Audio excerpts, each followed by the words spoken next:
Hello bachcho, let's read the question. The question says that an industrial waste water is found to be contain 8.2% Na3PO4, that is sodium phosphate, and 12% of magnesium sulfate by mass in the solution. If the percentage ionizations of this sodium phosphate and magnesium sulfate are 50% and 60% respectively, then its normal boiling point where the kb of the water is given 0.50 Kelvin kg per mole is। क्या बोला है question में कि अच्छा सबसे पहले मैं water की बात करता हूँ कि वाटर अगर नॉर्मल वाटर हो तो उसके लिए बॉइलिंग पॉइंट होता है इसका 100 डिग्री सेल्सियस। बट उसमें देखा गया कि वेस्ट वाटर में ये सारे सॉल्ट्स कंटेन है, ये दोनों सॉल्ट्स है।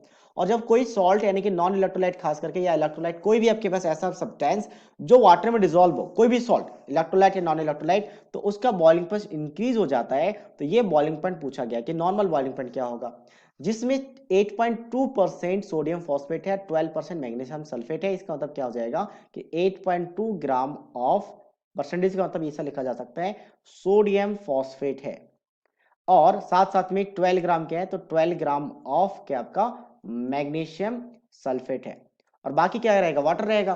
तो 8 और 2 सॉरी 12 एंड 8 20 हो गया, तो 20.2 अगर सॉल्ट है तो बच्चा कितना आपके पास 79.8 ग्राम क्या रहेगा यहाँ पे ऑफ वाटर रहेगा H2O। साथ साथ में डिग्री ऑफ आयनाइजेशन गिवन है। क्या मतलब इसका डिग्री ऑफ आयनाइजेशन का, ये जो सॉल्ट है ब्रेक हो जाते हैं इसके आयंस में। इसके आयंस में कैसे ब्रेक होंगे, that is 3 times of Na positive और PO4-3। अब ये कंप्लीट डिसोसिएशन नहीं है, अगर कंप्लीट होता तो 100% बोला जाता, इसलिए मैंने यहाँ रिवर्सिबल साइन लगाया। इसका भी ब्रेक होगा Mg+2 एंड SO4-2 के साथ।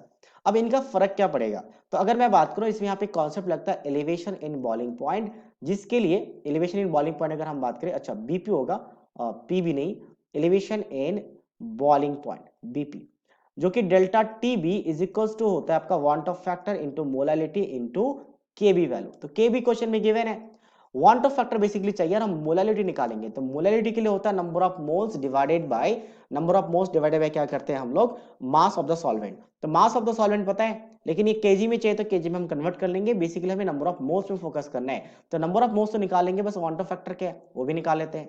तो वांट ऑफ फैक्टर का फॉर्मूला क्या होता है यहाँ पे लिख लेते हैं, वांट ऑफ फैक्टर का formula that is equals to 1 plus of n-1 into alpha, और अल्फा होता है डिग्री ऑफ डिसोसिएशन या आयनाइजेशन जो कि क्वेश्चन में गिवन है। तो सबसे पहले मैं इसकी बात करता हूं कि पहले वाले के लिए डिग्री ऑफ आयनाइजेशन क्या हो जाएगा अल्फा, ये बन जाएगा 0.5, और नीचे वाले के लिए कितना हो जाएगा 0.6, क्योंकि ये परसेंटेज में गिवन है, हमें निकालना था फ्रैक्शन में, तो 100 से डिवाइड करेंगे तो सारा वैल्यू आ जाएगा। अब इसके लिए निकालते हैं आपके पास वांट ऑफ फैक्टर कितना होगा पहले वाले के लिए। अच्छा यहाँ पे n क्या होता है, n होता है number of ion after dissociation, तो टोटल 4 आयन है, तो 1 प्लस ऑफ 4 माइनस 1 तो कितना 3 बन जाएगा, 3 इंटू अल्फा मतलब 0.5, तो कितना हो जाएगा 5 3 15, मतलब 1.5 प्लस 1 तो 1.6 आ जाएगा। नीचे वाले के लिए आई निकाल लेते हैं, तो ये हो जाएगा 1 प्लस अल्फा ही रहेगा, क्योंकि आपके पास यहाँ पे 2 रखेंगे, 2 आयंस है, तो 2 माइनस 1 1 आ गया, तो 1 प्लस अल्फा, अल्फा 0.6 है, तो इसका भी आ गया 1.6, दोनों का अल्फा कितना 1.6। अब यहाँ पे दो सॉल्यूशन है, तो यहाँ पे क्या लगाएंगे, इसको फिर हम इस फॉर्म में ना लिख के दो बार लिखा जाएगा, मतलब क्या आएगा आपके पास दोनों का individual molality I1 into M1 plus I2 into M2, और यहाँ पे KB, क्योंकि KB तो दोनों के लिए सेम है, ठीक है। अब नंबर ऑफ मोल्स निकालते हैं, तो मोल्स के लिए क्या करेंगे हम यहाँ पे नंबर ऑफ मोल्स निकालेंगे इसका, तो नंबर ऑफ मोल्स हो जाएगा given mass upon molar mass, तो गिवन मास 8.2 है, और मोलर मास सोडियम के लिए 23, फॉस्फेट के लिए 31 और ऑक्सीजन के लिए 16, तो सभी का ऐड करने के बाद आ जाता है 164, ये नंबर ऑफ मोल्स।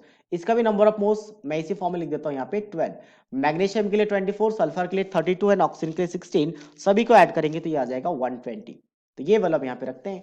तो अब फाइनली जब रखेंगे तो डेल्टा टीबी क्या होता है, डेल्टा टीबी होता है TB minus of T not be, T not be already मैंने यहाँ पे मेंशन कर दिया कितना है I1M। अब देखो I दोनों का सेम है तो कॉमन ले सकते हैं, तो 1.6 तो कॉमन आ गया।